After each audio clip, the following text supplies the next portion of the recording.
Regular meeting of the Hamilton County Board of Commissioners, April 11th, 2024. We always start our meetings with silent prayer and the Pledge of Allegiance, so please join in silent prayer.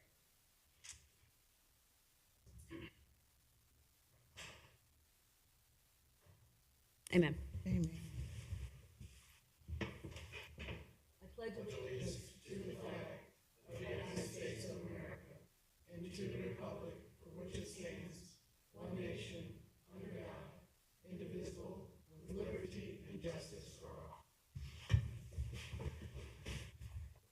All right, let's introduce the dais. We'll start, Christy, with you. Christy Rischel, Assistant Clerk. Leslie Hervey, Clerk to the Board. Stephanie Summerall Dumas, Commissioner. Good afternoon. I'm County Commissioner Denise Driehaus. Jeff Aludo, County Administrator. Charlie Annis, Prosecutor's Office. Thank you. I'm going to move that we excuse Commissioner Reese from the meeting. Second. Commissioner Driehaus? Yes. Commissioner Summer Dumas? Yes. Also going to make a motion to approve of the minutes of the previous session. Second. Commissioner Driehaus? Yes. Commissioner Summer Dumas? Yes. Thank you. The first order of business is recognition of the National Child Abuse Prevention Month. We're joined by Margie Weaver from our JFS department here at Hamilton County. So we've got a proclamation that we would like to read, and then Margie, if you would be kind enough to give us some remarks, and then we'll come down and take a photo. So first off, we're going to read the proclamation, again in recognition of National Child Abuse Prevention Month. Whereas child abuse and neglect continue to be issues in our community and throughout the country, more than 1,800 children and youth currently live in foster care and other placements in Hamilton County.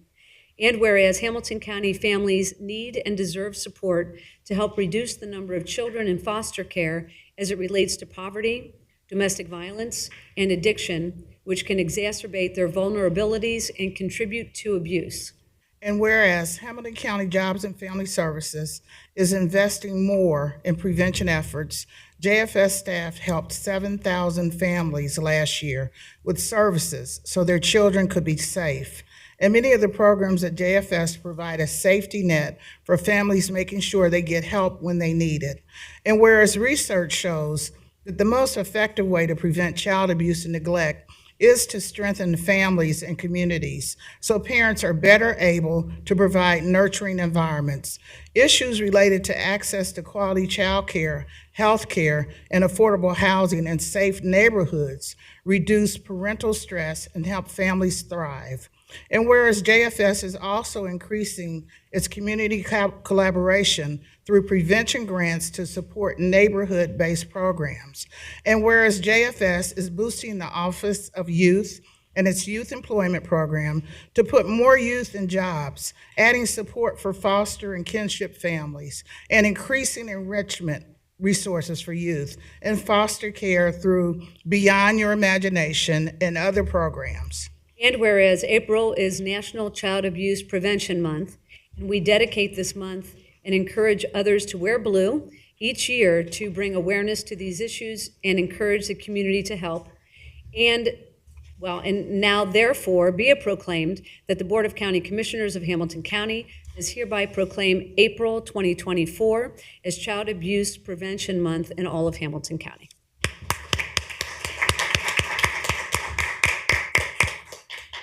Thank you, Commissioners, for bringing attention to this very critical matter.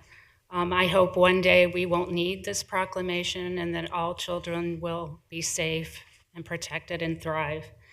I also want to thank this board for its strong commitment to ensure all children thrive in this community. I also want to thank the community at large. We're fortunate and blessed to have a community that supports our levy and strongly supports children.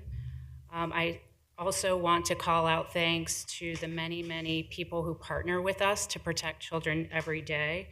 And that includes our caseworkers who work daily to make sure children are safe, our kin parents, our foster parents, our teachers, our child care providers, our community provider staff in facilities, our advocates, our mentors, our coaches, our social workers, and our medical community. And I'm sure I probably forgot someone, but I wanted to thank as many people as I could because it really takes everyone to combat this issue. Thank you, and thank you for being here. And I do want to say that the work that you all do over at JFS to keep kids safe in this community is so important as we face so many challenges. And it's the family and the parents, obviously, that are facing some of the challenges, but the trickle down goes to the kids. And so the work that you do is so tantamount to what we stand for here in Hamilton County by way of providing a safe space for kids. I'm very grateful to you and your team, Michael Patton, the director, and the whole team for doing the work that I'm sure is very challenging each and every day as you encounter these kids and try to make very difficult decisions about their safety and what's best for the families. And I do want to say that one of the levy initiatives was to try to proactively keep families together. So keep kids safe in their homes if possible, but give the families the resources they need to create a safe environment for the kids. And so I applaud you and Michael and the rest of the team for kind of shifting the approach, really, of not so much reacting to an unsafe situation, but rather trying to keep that situation from taking place to begin with. So kudos to you and that new approach that you started just a few years ago. So with that, I'm going to turn it over to Commissioner Summer-Odumas. Thank you so much, and thank you for your words. Appreciate all the work that you guys do. It goes unsaid how important this effort and this campaign is, and the new direction that you guys have decided to go. And so I was over there for Wear Blue yesterday, and the staff, I couldn't hug enough people, but what they do is monumental, and so certainly appreciate it. Thank you. Thank you. We're going to come down for a photo.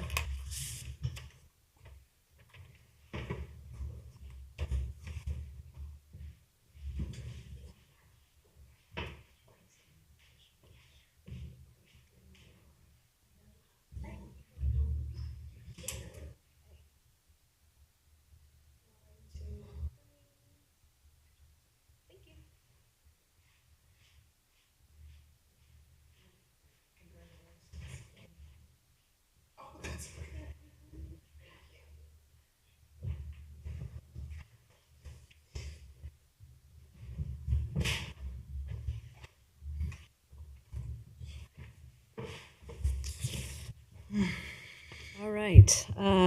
Moving on to public comments. Leslie, do we have any public comments? Okay, no public comments. We'll move on to comments of the commissioners. Commissioner Summer-Odumas. Okay, thank you so much. Just a few words. As usual, on Thursday after this meeting, I have the weekly White House briefing, and they talk about all the funds, basically, that have been left on the table as it relates to education, transportation, anything that you can think of. And I mentioned to them they need to do a better job of letting people know what's there for communities and counties to use, and they took it to heart, and I think they'll be doing a better job of letting people know what's available. Of course, sadly, I attended the funeral mass for former auditor Bridget Kelly, and just a great person. We've talked about that before, and I was glad that I was able to be there for that and to recognize the impact. You could see by the amount of people that were there, the impact she had on everybody. I also participate, I'm sure, Commissioner Driehaus, you talk more about the pay equity signing, which was awesome for women to get as much as men are getting. I don't care, they could get more, that's okay with me, but no, that wouldn't be great. That wouldn't be good, would it? Just attended the OKI Board of Directors meeting, and there was an interesting thing that came up for me. Commissioner Driehaus was also there. But there's a program called Van Pool and Rideshare program. And this Van Pool program through OKI is an affordable and convenient transportation service that enables co-workers to share a 7 to 15 passenger van to get to work.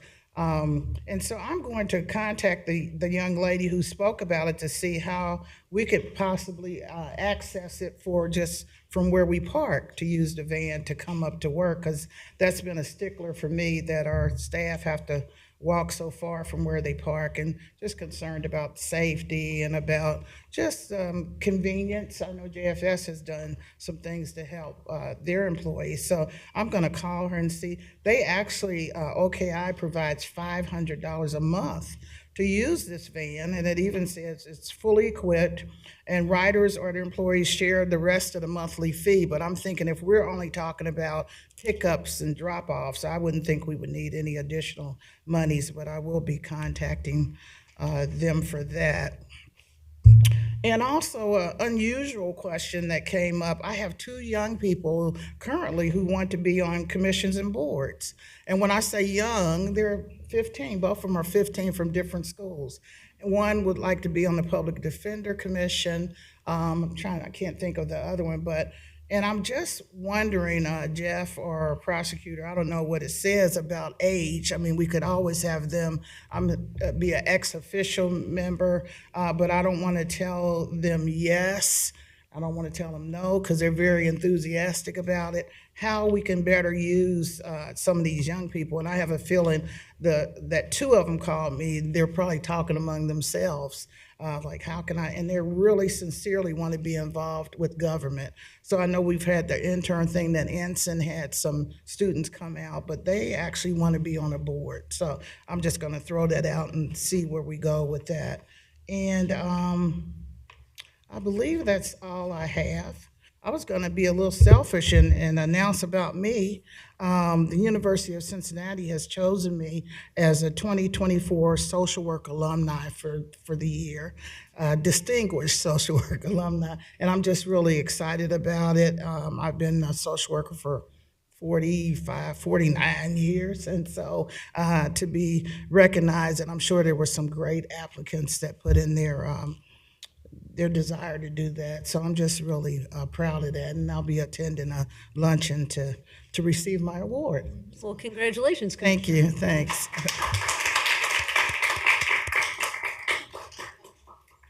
Thank you for your comments. I'm going to follow up on the youth component that you just spoke about. You know, with the solid waste policy committee that I chair, we had a student member on that committee, and that individual served for a year, and it really was nice to have youth represented on the board. I wonder if we shouldn't look at all of our boards and maybe suggest that, if possible, depending on the meeting times, if a student can participate as a student member of any of our boards, that we make that opportunity available to the kids. So can we get if we both agree, it takes two, but if we both agree, why don't we ask the administrator to provide a recommendation related to the many boards and commissions that we have, and the possibility of having a youth member on as many of those as possible. I can't think of a reason not to have them other than timing, if the boards meet during the school day. But even in the summertime, that might be possible. So why don't we pursue that and see what we can get? Because I've served, as I said, on that board, and on the Recreation Commission, we always had a youth member serve on that board as well. So there's some precedent for that. Beyond that, I attended the Montgomery Annual Mental Health Fair. So the City of Montgomery, this is their second annual mental health fair, and they have all these providers there to talk about mental health for people of all different ages. The beauty of the event is that they are raising awareness of mental health issues in their community and reducing the stigma for people that need assistance and sometimes I feel are uneasy about asking for it. And so it was a really well-attended event, and I thank them for inviting me out to kick that event off. Also, I went to the Sharon Woods Playground, groundbreaking. In Sharon Woods, Great Parks is creating a playground for kids of all abilities. It's going to be 4 times the size of the playground they have out there now, but the beauty of it is that it was designed by kids, and it's for kids, and it's for all kids. And so they're going to be very deliberate about making sure that kids that have visual impairments or sensory issues or physical disabilities have access to this playground. So it's going to be really cool, and I applaud Great Parks for moving in that direction. It's really going to be wonderful. Can't wait to see it when it's finished out. And then lastly, you mentioned it, the Commission on Women and Girls hosted their third annual Pay Equity Signing Day. So we had all the tables set up. We had the folders, the pens, we had all the signers. There are 40 each year organizations that sign on to and commit to pay equity. And so Hamilton County has done this, the city of Cincinnati has done this, along with many others, both very large for-profit organizations and very small mom and pop stores. One particular down at Findlay Market, Madison, signed last year. We've had FC sign, we've had the Red sign. So it's really a really neat project that is always initiated by the Commission on Women and Girls. I want to thank Mary Mounty for helping to pull that all together. But it really is not only a reminder that women aren't making as much as men still in so many places, but also it's a chance to celebrate those that are committed to doing the work and to making their organizations better by paying women equal to men for equal work. So very excited that you and Commissioner Reese were there to help celebrate the day. The last thing I've got is an announcement. So I was at the One Ohio meeting yesterday. I'm the representative from Region 2, and I wanted to remind anybody that is thinking about applying for any of the settlement dollars, the application deadline for the One Ohio dollars that are running through the foundation, the deadline is May 3rd. And so the application cycle is open right now. So these are folks that provide treatment or prevention or recovery housing, all those different organizations throughout the county. They do have to be Hamilton County based organizations, but we are looking for applicants right now. We will then have a vetting process at the foundation level locally to sort through all the applications and then make recommendations on which ones get funded. So I just wanted to remind people that the application date is coming close to an end. That's all I have, and so I'm going to turn it over to Administrator Aluda. Thank you, Commissioners. Just one brief comment, picking up on something that Commissioner Summer Dumas mentioned very briefly. I just wanted to publicly thank Anson Turley for his conducting and facilitating of Youth Leadership Day last week. I think this is the first formal legislative board meeting we've had since then, but Anson did a great job of reaching out and coordinating with Schroeder High School, and we invited in maybe 15 to 20 students of a class from Schroeder High School who had the benefit of spending most of the day with Anson and learning from Anson, hearing from others in the county as well. They spent some time up on this dais working through various issues. I know Anson grilled them quite thoroughly so they could understand what it would be like to be in the spotlight on major public policy issues.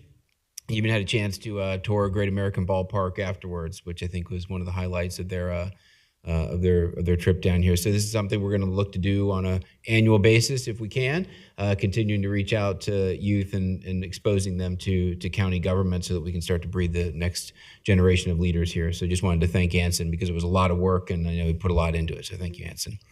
I do have multiple by leaves today. I'm just going to go through these. I am going to ask that the board consider holding by leave 4, which is a revenue bond, approval of a revenue bond issuance at MSD. This is actually a good news item. There is a portion of, not only will it help us reimburse various capital projects that have been, where dollars have been spent, but it will also, about $66 million of this will help achieve some net present value savings of around $6 million that will just make us more efficient in our spend at MSD. But there's a little bit of additional information I just wanted to provide to the board in advance of this being approved. So just if the board would indulge me to hold that for 1 week so we can give you a little bit more information. By leave 1 is the petition of annexation of territory to the city of Loveland. I believe this is from Sims Township. This is, the board has seen this one before. I believe it was pulled following the report of the engineer at a past meeting. I think there were some technical clarifications that were needed in the annexation petition. So all the board would be doing at this point would be accepting it for the record and referring it back to the county engineer for the engineer's report. And, Commissioner, I don't know if you want me to go through all of these. Yep. By leave number 2 is resolution P083-24. This is for invitation to bid 024-24. This is an agreement with Universal Contracting as the low bidder for implementation of a project down at Paycor Stadium. This relates to the temporary stairs and finishes as we're moving forward with the plaza expansion project. This will relocate the stairs to new temporary stairs for the plaza expansion. Item, and that is $906,762. By leave number 3 is another MSD item. This is budget adjustment number 4 to the 2024 MSD operating budget. This is at $899,000. This is actually just moving money within the MSD budget to the appropriate place so that we can pay the fees associated with the interim financing vehicle that the board had approved at a prior meeting. There is no additional money here. It is just a transfer within the MSD operating budget. We've already discussed holding by leave 4. By leave 5 is resolution determining the necessity that concluding that no land or property will be damaged. This relates to the bidding of the engineer's sidewalk program in Green and Delhi Township. So at the appropriate time, commissioners, if there's questions on that, I know Engineer Beck is here, be happy to entertain those. By leave 6 also relates to the plaza project down at Paycor Stadium. This is a resolution purchasing safety and security equipment for that project. This is additional barriers and related hauling and deployment equipment. The specific, as you've been down to concerts or games, you know that there are security barriers. There's big metal stanchions that are placed down to make sure that vehicles cannot get onto the plaza for the safety of the individuals and residents that are navigating the plaza. That's at $349,842. We have by leave 7. This is a communication regarding an objection to MSD's decision to acquire an easement. That's just to accept for the record. And finally, by leave 8 is the resolution amending the Hamilton County's ARPA funding plan relating to the reallocation of ARPA funds, as we have discussed at prior meetings. Primarily, this relates to the affordable housing, adding additional funding to affordable housing in the amount of $872,518, stormwater and sewer infrastructure at $440,229. There's also an accounting adjustment, I believe, related to the broadband consulting fund as well in there. We can answer questions if the board has them on that. With that, commissioners, I'll turn it over to you for any questions on the by leave agenda. So, but we have a by leave 9. Oh, I'm sorry, you do. Yes, yes, there is by leave 9. This is, sorry, that was added today. This is requesting authorization to travel at the county's expense. This is the auditor of an employee to Louisville, Kentucky. They wanted to submit that as the training for this particular employee is on Monday, and they just want to be completely on record and official when they're down there. So we added that one this morning, commissioners. Thank you. I have just one question and then a comment. So the question is related to the plaza work. So that we've got 2 items related to that. Are we going to see differences that the community will see on the plaza? Is this part of the work to relieve some of the congestion related to that? Yes, it will. So there will be an expanded plaza. This is all part of that plaza expansion project. Yes, okay. So there will be a noticeable difference in terms of the accessibility to that plaza in terms of the bottlenecking that had occurred in the past, et cetera. Yes. Okay. That's great news. Also, is there anything in here related to increased activity there, creating any kind of fan experience? At this point, this is just the infrastructure. Okay. I think those types of questions and decisions can certainly follow because it will provide additional space for that type of conversation. But this is just the infrastructure associated with it. Okay. And then the other question I had, well, it's a comment related to by leave number 8. This is a situation that we're going to continue to see where we've got ARPA funding that has rolled down through some of the other things that we have prioritized, and it then becomes available for something else. And I just wanted to highlight that we are putting almost $1 million of this into affordable housing. As we've all stated, it's one of our #1 priorities. And then we're doing another project, a stormwater project, right, with that. So I just wanted to highlight that because these are going to continue to roll in front of us as we continue to reallocate the money and make sure that we're spending all of it on time. Yeah, and Commissioner, thank you. That's actually absolutely correct. And hopefully, as time goes by, the reallocations will become less and less as we wring more blood from the stone, if you would say. So, yes. Okay. Commissioner Summer Dumas. Thank you so much. I just wanted to comment on by leave 8 also. I'm just really proud of our staff and administration, how we're using this ARPA money, making sure that the money is designated by 2024 and that we spend it all by 2026. We don't want to give anything back because we know there's a need all over the county. So just really impressed of how we're reallocating and continuing to look at our fund. That's all I have. Great. All right, so I am going to move, related to by leave 4, I'm going to move to separate and hold item number 4 of the by leaves. Second. Yes? Commissioner Summer Dumas. Yes. Thank you. And then I'm going to move to approve and accept for the record by leaves 1 through 3 and 5 through 9. Second. Commissioner Dreehouse. Yes, Commissioner Summer Dumas. Yes. thank you. Thank you, Commissioners.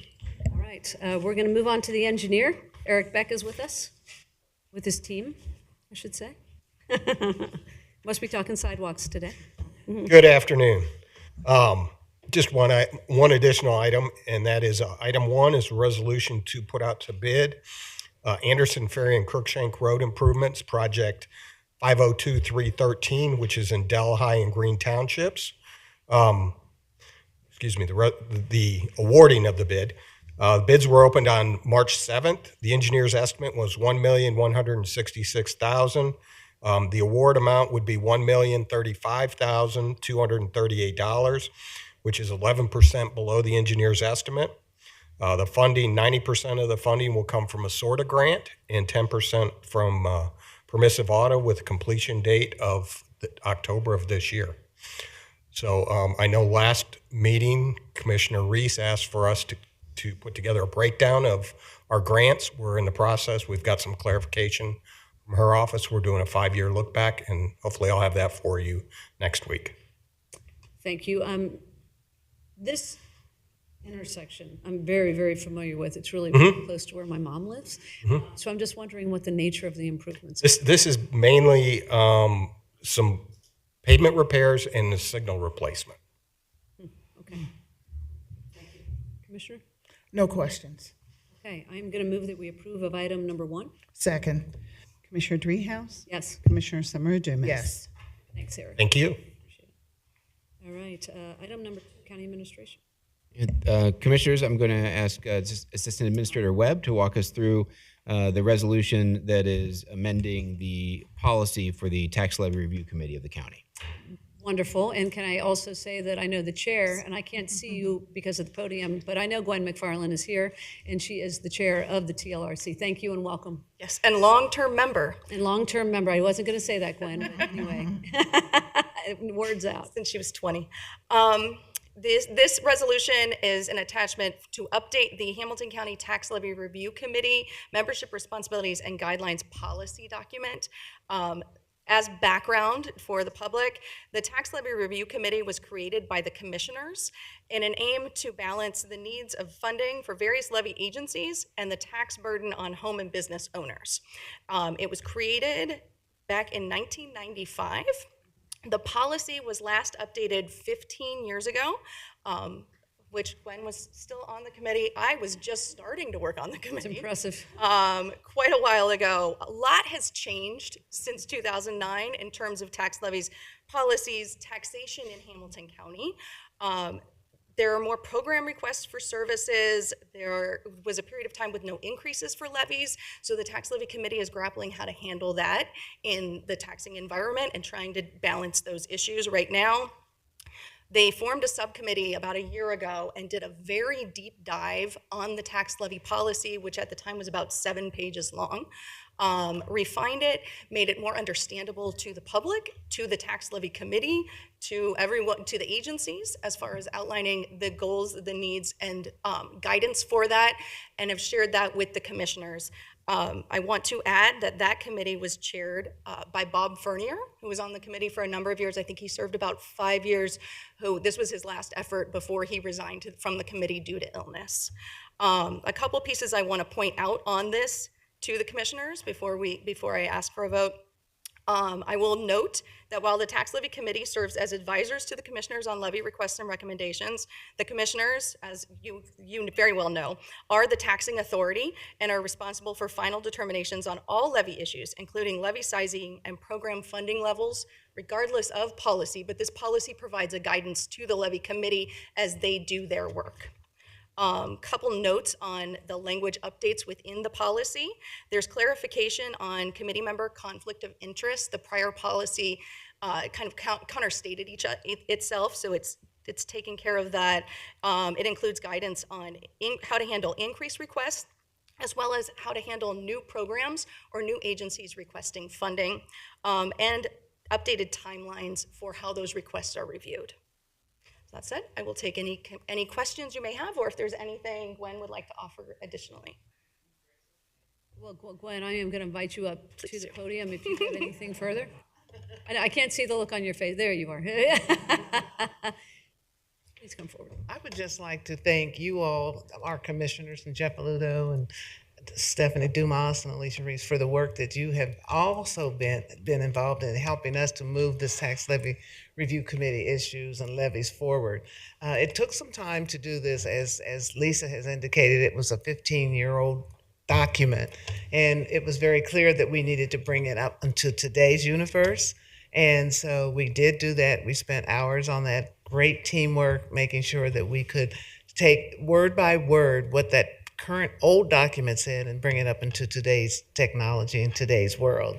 So Lisa has played a vital role in helping us make, and I just cannot commend her enough for the patience that she's had with some of us, as we work through these documents. Thank you. Thanks to both of you. We've all had an opportunity to talk to you individually about the changes to the policy, ask any questions that we had. So at this time, I have no questions. I do want to thank, as always, the TLRC. I don't think people realize this is a group of volunteers that spend a lot of time looking at these levies and what's best for this community, and then make recommendations to the county commissioners. So I am personally very, very grateful for all the time and effort that all those volunteers spend, because I know I've been to those hearings and it can be challenging. I mean, there are a lot of conflicting opinions in the community related to taxes and to services and to where the balance lies. And so it's a tricky dance. And so yes, I'm very, very grateful for those members. So if you can convey our gratitude, I'd appreciate it. Thank you. Commissioner Summer-Dumas. Well, thank you for coming. I know this is important to both of you and all of us. This is one of the most important committees that we have. So thank you for updating everything. So thank you so much. Mm-hmm. Thank you. Maybe a youth member coming to your committee soon, right? Wouldn't that be great? We will provide a policy update if that's the request of the commissioners at that time. Well, I mean, really, what a great opportunity for a young person to participate in this. So, all right, well, very good. With no further ado, then, I am going to move that we approve of item number 2. Second. Commissioner Dreehouse? Yes. Commissioner Summer-Dumas? Yes. Thank you. Thank you both. Thank you. Appreciate it. All right, let's move on to the consent agenda. Commissioners, I'll walk through this fairly quickly. For your consent agenda, item number 3 is a budget adjustment in environmental services related to a federal grant for food waste diversion and a market development grant for asphalt shingles, totaling $707,708. Item number 4 is a resolution authorizing the purchase of a 2024 Ford F-250 in the facilities department for $50,835. Item number 5 is the purchase of a 2024 Chevrolet Blazer as a replacement in the sheriff's office at $30,060. Item number 6 is the purchase of a 2024 Ford Edge as a replacement in the sheriff's office at $37,513. Item number 7 is the purchase of a 23 Dodge Charger as a replacement in the sheriff's office for $33,953. Item number 8 is the purchase of a 2024 Chevrolet Traverse as a replacement in the sheriff's office for $32,180. Item number 9 is a resolution awarding an ITB and an agreement to Rizzo Brothers Painting and Contractors at Great American Ballpark for the painting of the steel and the steel overcoating project at Great American Ballpark for $444,400. Item number 10 is the donation of obsolete equipment from the Hamilton County Department of Environmental Services to the Lake County General Health District. Those items are valued at $2,958. Item number 11 is a concrete and waterproofing restoration agreement with Browning Chapman at Great American Ballpark for $217,803. Item number 12 is a then and now in the Clerk of Court's office, a payment to Mark Query, PhD, for $2,875. Item number 13 is a resolution authorizing the agreements with the Ohio Environmental Protection Agency, Driveway Dumpsters Incorporated, doing business as Green City Recycling. This is essentially the contract associated with the market development grant referenced earlier in the budget adjustment, which was item number 3. This is just the contract to go along with that. Then we have several JFS items. We have an agreement with Hearn House for independent living services for $140,000, and a renewal with Habitat for Excellence for independent living services, $485,000. Renewal number 2 with Beach Acres for parenting visitation services for $2.4 million. A renewal with Justice Works for parenting visitation services for $2.4 million. We have a resolution reappointing one member to serve on the Child Abuse and Neglect Regional Prevention Council. This is Jermil Tarver, that's for the Southwest Ohio region. And finally, Commissioners, we have an item reporting no objection to one liquor permit application in the Sheriff's Office. That is item 19. That's your consent agenda, Commissioners. Thank you. Thank you, Jeff. I just want to note 2 things. One is that we talked quite a bit about Paycor Stadium and all the improvements that we're doing there. I do want to note that we're doing some improvements on this agenda for the Great American Ballpark to the tune of over $650,000. So I just want to highlight that we have not, we are paying attention to both stadiums. They're both county assets, and so we've got some money going towards the baseball park today, as opposed to Paycor, which is what we generally are talking about. Secondly, item number 3 with the environmental services grants. With your deference, Commissioner, I'm going to read through what this is because, of course, I sit on the Solid Waste Policy Committee, but I think, as we look at the partnership that the county has with all the different jurisdictions throughout the county, the way they partner the most, and I think the best, is through environmental services, through recycling programs and the like. And so I just want to applaud the work that's going on over there. The environmental services is pulling in a lot of money through these grants. And so I just want to read what these are for so that people get a firm understanding of the work that they are doing, because I think sometimes it flies under the radar. So the first set of grants are awarded for composting and food waste reduction. The purpose of the grant is to divert food scraps going to landfill while creating urban farming. The funding is supporting the Valley View Project in Milford, the Heights Movement in Lincoln Heights, and the Carriage House Farms in Miami Township. So a wide array of jurisdictions benefiting from that particular set of grants. Then the next set is awarded the Ohio EPA's Market Development Grant that will pass through to Driveway Dumpsters Incorporated for recycling asphalt shingles. And the next one is awarded a Community Development Grant that will be used to increase the number of North College Hill households that recycle. So I just want to say that I think they're doing a great job at environmental services, again, pulling in money that's, not related to their budget necessarily, but ancillary budgets, and doing a lot of good work with this money. So the total is over $700,000. So again, just a big shout out to the folks over at the Environmental Services Department. And that's all I have. Commissioner Summer-Odumas. Thank you so much. I'd like to speak to item 3 also, because when you talk about food waste and how they're working on that area, I talked to Jeff during our individual session, and I had heard that the NFL does a lot with food waste within the community, and asked him to pursue what are the Bengals doing, what are the Reds doing, what is FC doing as it relates to recycling and that food that is left over after games. And I know Jeff is looking into that. But yeah, environmental services, they do great work. And I'd also like to go to item 9. As I research these resolutions, I research Rizzo Brothers Painting. I know that's a very specialized painting job. I think you talked, Jeff, about steel beams and all of that.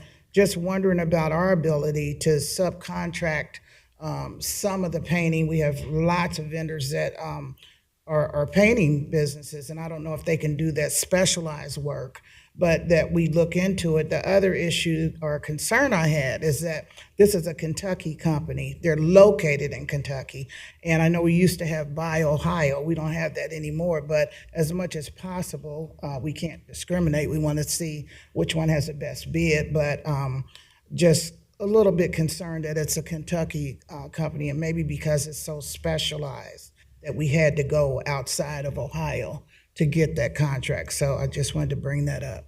Okay.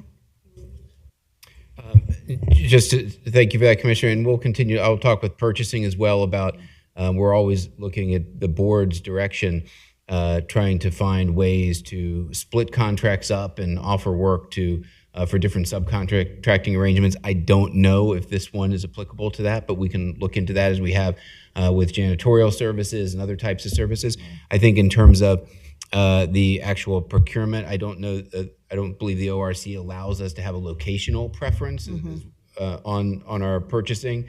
We have to go with lowest and best, and the location doesn't allow us to factor location into that. But that may be something we continue to talk about with our partners at the state. Okay. Thank you. You're welcome. That's all I have. All right, great, thank you. All right, I am going to move that we approve of the consent agenda, items 3 through 19. Second. Commissioner Dreehouse? Yes, Commissioner Summer Dumas? Yes. thank you. Is there anything else for the good of the cause, Commissioner? I have nothing. All right, I'm going to move that we adjourn. Second. Commissioner Dreehouse? Yes. Commissioner Summer Dumas? Yes.